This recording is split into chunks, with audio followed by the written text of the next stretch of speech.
Hello, everyone. Welcome back. We are here for the predictions. Steven Stamp, Adam Levy here for ITWOBL. We are doing our predictions for Week 5 of the National Lacrosse League season. So, Stamper, it's a busy weekend around the National Lacrosse League. Feel a little bit bad for those players who have to cut their time with their families short, but let's get right into those picks. And see if we can keep up with Preston. He's doing pretty well. I know you said he had a rough week last week, but I think if you put up how we did, I feel like he may have matched us for that one. So let's start with this Albany at Halifax. A couple of teams might be a bit surprising for folks. You know, Albany below 500 with those 2 overtime losses, and then Halifax at 0-3. I've got Albany. I just think they're due for a bounce back. I think they're a very good team, and I think they're going to come in really focused for this one. Yeah, and I think that we haven't heard any kind of movement on Cody Jamieson coming back, and obviously with the incident with Tyson Bell, obviously he will not be in the lineup. So missing those 2 guys again, Warren Hill not being the Warren Hill that he can be. Yeah, I'm going Albany for this one. Roll on to Rochester Buffalo, and you get to pick first. Yeah, I mean, I was in Rochester last weekend, and it was amazing to be in Blue Cross Arena for the very first time. That is a very tight-knit, emotional club, and the comeback that they almost had against the Rush was very impressive. But I think we can both agree that Buffalo is the top dog this year. They kind of look better than they've ever looked in terms of this potential three-peat run that they're on right now. So Buffalo for me. They certainly look healthier than they did at the beginning of last season, right? When they were struggling just to get enough defenders on the floor. They've got some great additions, and they look very good.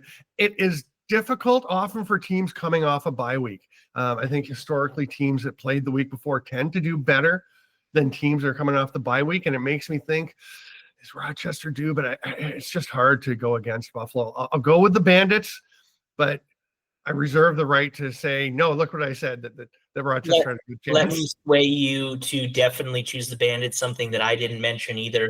It was banner-raising night in Buffalo, the environment in that arena, the emotion from the players. I think that there's no way that they lose because of that. Distraction? I don't think this team gets distracted. Okay. Ottawa and Toronto. I guess it's my turn to go first. I think Ottawa's really good. I think Zach Higgins is due for a big bounce back. I think the Black Bears are a good club, but don't slide that over too much because I don't think Toronto's going to go 0-4 to start the season. I got to go with the Rock in this one. Yeah, well, interestingly enough, I'm wearing the old Riptide jersey. There you go. Not saying that that's necessarily my pick, but we'll see. We haven't gotten the injury report yet for the Toronto Rock. If obviously I think they don't have all of those guys again, I think it's Ottawa. But I'm also still going to actually pick Ottawa because, I want, as a storyteller, I want that to be a feel-good story around the holidays. We haven't seen a lot of them. I was on the radio for a radio station in the prairies over the week. And, one thing that's been unfortunate, we've only seen them twice so far this season. And it's really, you'd want to see more of the Black Bears to start the season with their new town, their kind of this new branding. So I'm going to go with the Black Bears and hope they can pull it out. Not a bad pick. You get to pick first in the Philadelphia at Saskatchewan game. So I think this is going to be an absolutely exciting game. I'm super thrilled about it because, Saskatchewan right now, and not to kind of bleed into one of the other segments that we're going to do, but for me, Saskatchewan, they just look so good, and their mentality is great. Yeah, I spoke to Zach Mans actually for the Lacrosse Matrix podcast. That episode was out yesterday. They're gritty, they're tough, they're doing everything. But we talked about that Philly offense. So you're really going against a high-flying offense versus a really tough defense. Those are often the best matchups. I think that Saskatchewan looks like the more complete team right now. So as much as it pains me to go against a Eastern team, I'm going to go Saskatchewan. You were a Western guy for quite a while. It's true. I lived in BC for like half my adult life. So yeah, we get the West. I mean, Philadelphia's really been on a roll. It's not going to, you can't see it going the same way for them this week. But they are certainly a much improved club. It's interesting because you look at Saskatchewan and you can say, well, they've barely been winning games. They've been winning all these close games. They're due for a loss, but I think they actually are due to probably play even better. I think they've still got some more to show, and I think they've, what they've shown in that comeback against Halifax, and then they just look like a really solid team. And I think Frank Chiliano, I talked about it before the season, is he on the Nick Rose trajectory? He looks like he might be. Where Rose was, he was a pretty good goalie for a long time, right? Then all of a sudden, the last 4 years, at age 32, he clicked in, and he's had his best 4 seasons, including winning a Goalie of the Year award. Frank Chiliano, 32. The similarity of their careers to that point is kind of eerie when you look back at it. And I think Frank Chiliano may be hitting that goalie peak. And I think Saskatchewan takes this game with him playing a great game. Mm-hmm. Yeah, it's hard to disagree with that because, I mean, Chiliano's been fantastic. So moving on to that Del Bianco Bowl, I'll kick this one off, Stamper. You know, again, as a storyteller, I mean, if Calgary can win again, I mean, this is the shock of the season, really, or at least the positive shock of the season, considering Toronto and Halifax definitely shockers as well. Does Dane Dobbie continue to do what he's been doing? I mean, it's hard to imagine that happens, but to the tweet that Curtis Dixon put out, a lot of people didn't have faith in Dane Dobbie and the Roughnecks, us included in our season previews and predictions. I'm going to go Vancouver with this one. You did mention spend a lot of time in Vancouver. I just have been really impressed with their performance the last time they were out on the floor. There was a lot of improvements on the offense, at the face-off, in between the pipes. If they can keep rolling and look like they were towards the second half of last season, I think this could be a turning point for them. Mm-hmm. I used to live in North Vancouver. I had an apartment at one point just underneath the Second Arrows Bridge, so I was probably 15 minutes away from Pacific Coliseum, where Vancouver played for a while. So we've both got those roots on the coast. I think, Calgary, I mean, very impressive what they've been doing, and Cam McLeod deserves a lot of credit for the way that he has played for Calgary. I just feel like it's a bubble that's maybe about to burst. That it's hard to stay undefeated. I don't think everyone stays undefeated through this. There are 4 unbeaten teams. I just don't see it happening because traditionally it's difficult for teams to just keep winning. And Vancouver, I think, like you said, they're due to have a better result. I think Vancouver takes this one. And just has to send Chris Willman over for Del Bianco and doesn't have to give up 8 of their best players plus 2 first-round picks in the loaded. Yeah, it's so interesting, and this is just kind of me, talking off the cuff, but I really do think that the sooner it is, Vancouver would definitely be more willing to give up more pieces, and if you're giving Kurt Malosky and that staff time to build with a core, the longer it goes on, then it gets more complicated into his process. And he does like to build teams, whether it's from the draft and otherwise. So, I think it would behoove both parties to get something done sooner rather than later. Let's make it happen. We move on. Final game of the week is on Sunday, and that is Georgia heading to Colorado. I guess I'm due to go first. And this, again, Colorado playing awfully well. They did have a bit of a let up after they got well ahead in that game against Halifax, and gave up 14 goals, which Pat Coyle is not going to love. But they scored 19. They look fantastic on offense. Will Malcolm has been outstanding.